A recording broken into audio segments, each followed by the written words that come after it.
السلام علیکم ورحمۃ اللہ وبرکاتہ۔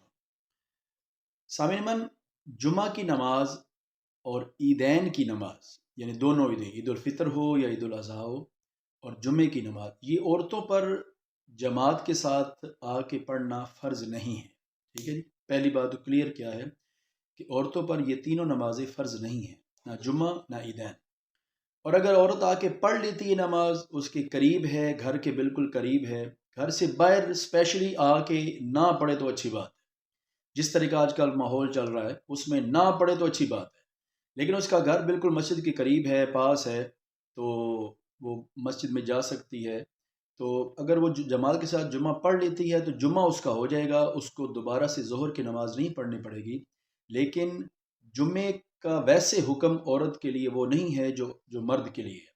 یعنی عورت بس ظہر کی نماز اپنے گھر میں چار دیواری کے اندر ظہر کی نماز ادا کرے، اس کے اوپر یہ فرض نہیں ہے کہ وہ باہر آ کر اپنے گھر سے باہر نکل کر جمعے کی نماز پڑھنے کے لیے اسپیشلی مسجد میں جائے، یہ اس کے لیے کوئی ضروری نہیں ہے۔ جس طرح کے آج حالات چل رہے ہیں، بے پردگی کا خطرہ ہوتا ہے، اس لیے بہتر یہی ہے کہ وہ اپنے گھر میں ہی نماز پڑھے۔ وما علیہ الا البلاغ۔